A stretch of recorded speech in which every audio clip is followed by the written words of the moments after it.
know it's the most exciting topic you tuned in for today. That's why it's us delivering it, not our wonderful designers.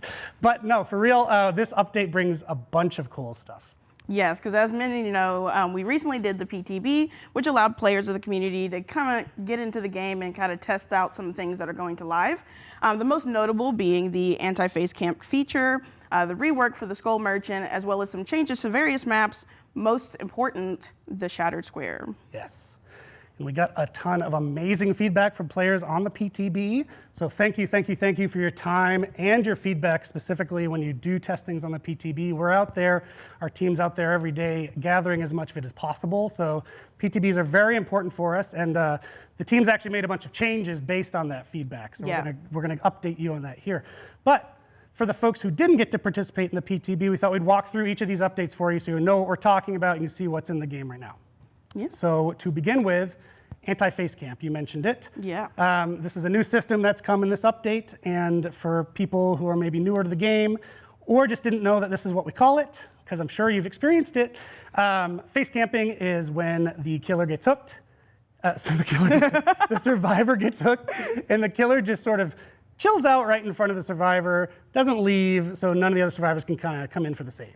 Yes, so this feature is to combat that. Basically, when I almost did what you did. Whenever a killer hooks a survivor, there will now be a meter that shows under the take a chance to unhook bar that will start to fill depending on the proximity the killer is to the hook. So the closer the killer is to the hook, the faster the meter will fill. Once it's filled, the survivor will then be able to unhook themselves, getting all of the benefits of a standard unhook, that being endurance and haste. And there are some complications to this system because of this. So one of the most important parts is that when we're thinking about how this is kind of interacting, we want to make sure that we're specifically going after face camp. Because there are going to be some instances where the killer needs to be around the proximity of the hook to either patrol nearby generators or to chase other survivors. That's right. And so, speaking of the word camping, we're talking about face camping here. Yes. For the people that say camping is a valid strategy, what's our response?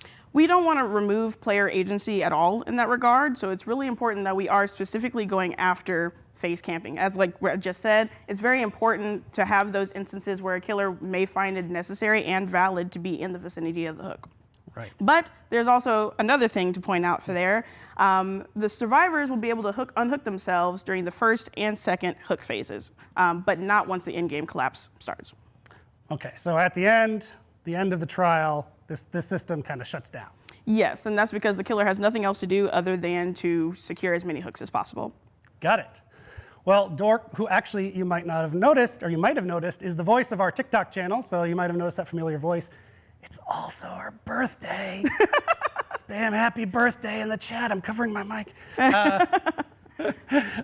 She's actually prepared a video to kind of show you the anti-face camp feature in action, so we're going to go to that right now. The anti-face camp update is here, but so is the killer. Okay, let me explain what's going to happen here.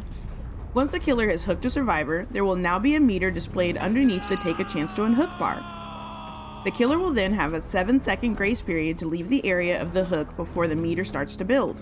This is because the meter builds depending on the proximity of the killer. The closer the killer is to the hook survivor, the faster the meter will fill.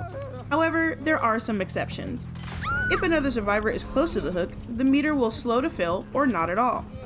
If the killer hooks the survivor and leaves their proximity, the meter will not fill. Once the meter has filled, the hook survivor will be able to unhook themselves, receiving all of the benefits of a standard unhook, such as haste and endurance. This also means that the survivor will have the chance to unhook themselves during the first and second hook phases. Thank you, pre-recorded Dork. Hello, live Dork. So again, speaking of live, we actually saw a lot of people asking a specific question in the chat that we wanted to address before we moved on with our other updates. About at the office, so FOV slider. Oh yeah. That's a thing people want and have wanted for a long time, and we've heard you, and it's definitely coming. It's in a future update. It's not in this update, but we just wanted to acknowledge it. We know people are asking for it. Just be a little more patient, and we'll get there, okay? All right, so back to the quality of life updates in this release.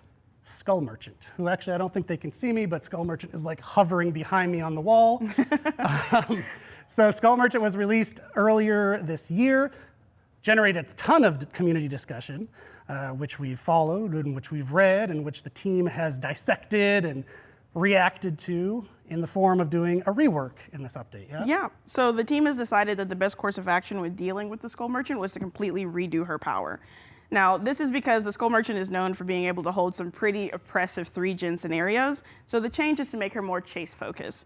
So this is going to allow players of the Skull Merchant to try to catch survivors off guard with the drone inside of tight tiles, or to try to chase survivors towards a drone that's lying in wait. But if you haven't had a chance to see that rework in work, we've got a clip for you here so you can go ahead and see that new redesign.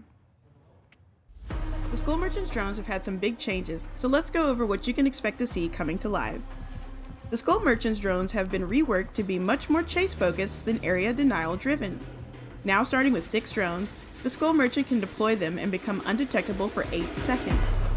Drones are placed in stealth mode, where the scanning beam is hidden until triggered by a survivor. Once triggered, the drone will enter scouting mode, where the scanning beam will now be visible to all survivors. If a survivor is scanned by a drone 3 times, they will be injured by a claw trap on their 3rd scan, and any scans received after while wearing the claw trap will inflict the hindered status effect, which decreases the survivor's movement speed. But if a survivor stands still or crouches within the drone's radius, they will not trigger the sensors, allowing them to approach the drone to now disable it for a short time, or to start work on a generator. Lastly, the Skull Merchant will have the ability to change the direction that her drones are circling in, to allow her to catch survivors off guard during chases.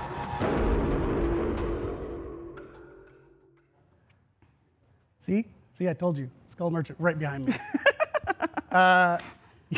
That was a great video. Thank you so much, Dork. Yeah. And thank you for your work on the TikTok. Actually has a lot of content exactly like that. So if you haven't followed the Dead by Daylight TikTok account, head over there now and click follow. We're all cool. Everyone's young and hip on TikTok nowadays, right? I'm not a 41-year-old man talking about TikTok at a live stream, am I? Just turned 30. There you go. So the next update for quality of life here regards the Shattered Square. Why don't you tell us about it? Yes, so we've been updating several maps as part of the live balancing strategy. Some of the other maps that we've tackled have been maps within the Coldwind realm, the Autohaven Wreckers realm, the Eyrie of Crow, and now it's time for the Shattered Square. So when playing on that map, you're going to notice some changes to the overall size. It's been reduced. There's been some loop rebalancing, there's been tile rearrangement, and a couple other fun stuff, but this has all just been done in a hopes to make sure that this map is enjoyable for both Survivor and Killer. Awesome. And we have another map-related update. It's not about the live balance. This is more about variations. That's the Macmillan Estate, right? Yes. So how it originally worked was for each map within the Macmillan Estate realm, there was an alternate variation created for those maps. And what we've now done is added 4 new possible layouts for each of those maps. So whenever you're in the Macmillan Estate, you might be on one of 4 possible new map layouts to run around in. And we'll be watching your feedback very closely to see if this is something we want to do for other maps moving forward in the future. But that is all we've got for the quality of life in the game. Now Eric is going to talk about some happening outside of the game. Yes, because to me, merch is quality of life. We're all sporting our merch. Look at this.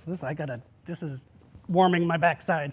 Merch is life. So with Haunted by Daylight, we also are bringing some Haunted by Daylight merch to the DBD merch store, which you can just find on deadbydaylight.com.